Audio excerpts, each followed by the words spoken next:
Now it's time for Culture Talk, where we talk about culturally relevant topics you can use to start conversations about your faith. And I'm joined today with philosopher and theologian Ken Samples. Thank you for joining us. Hi, Sandra.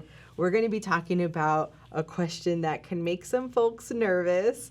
It came in from some viewers just wondering if there is science behind the Book of Revelation. So that's a book that some people read with, one eye closed because they get nervous about, the things that are going to unfold. But yeah, let's dive into that. So they want to know about the scientific plausibility of some of the phenomena that's mentioned in Revelation. How do you address that? I think what's important to begin with is that the Bible has different genres of literature. Mm-hmm. The Book of Revelation is the most distinct of all the New Testament books. Mm-hmm. It's known, along with the Old Testament book of Daniel, as being apocalyptic literature. Mm-hmm.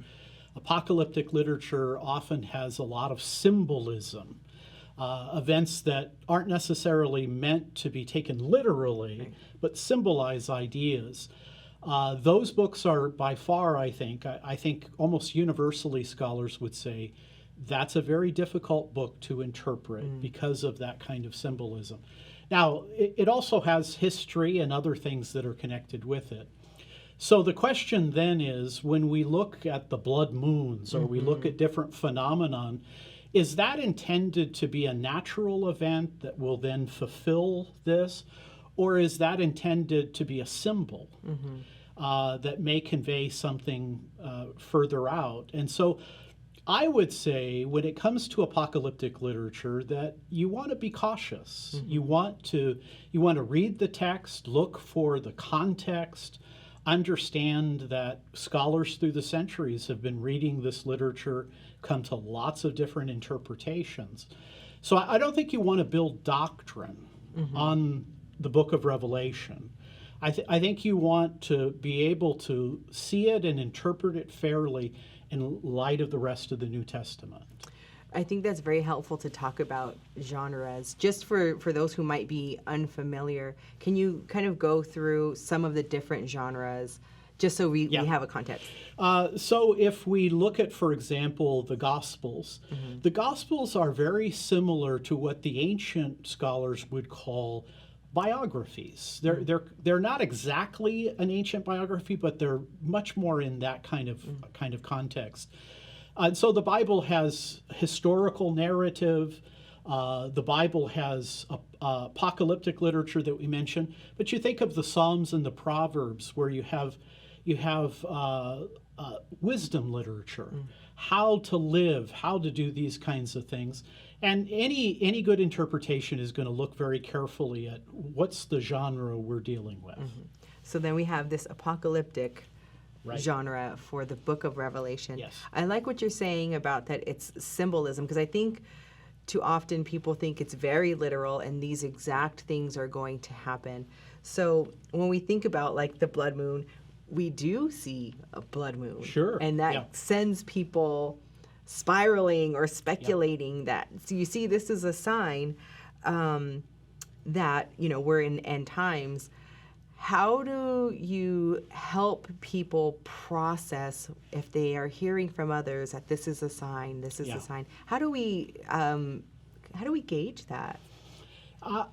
What I like to do, and I do this in a little book that I wrote, Christian Endgame, and I say, look, be aware of a couple things happening. Number one, apocalyptic literature is by its very nature difficult to interpret. So I want to be cautious in that way. Secondly, Christian thinkers and scholars have taken differing positions about the millennium, the timing of the second coming. So there's a lot of differences about this. That always gives me the signal that I want to be careful. And sometimes Christians are taught one view and only one view, rather than being exposed to a variety of perspectives and then allowed to look and weigh the evidence for them. So, there's no doubt the Bible teaches clearly that there will be a second coming of Jesus Christ. But some of the things associated with it, the timing, a lot of that's up for rigorous debate. Right. Yeah. I mean, I remember editing that book, Christian Endgame, Yeah. and trying to wrap my head around some of these different perspectives on what that's going to look like. And it is, it can be overwhelming and difficult, especially in light of, maybe some fear mongering, Oh, yeah. saying, you've got to do this and that, and kind of worrying people. How would you recommend you instill hope in people who might be struggling with wrapping their head around Book of Revelation and really what it all means? I think what's very helpful to me, and I think I've seen it helpful to other people when I've taught about these ideas, and that's the idea that there really is in the New Testament what I call a mere Christian eschatology. That is, whether you're a-mill or post-mill or pre-mill, whatever position you take, there is a basic Christian teaching about eschatology, one that Jesus will return. When he does return, he will raise the dead. He will then judge the dead. He will recreate, and there'll be an eternal state.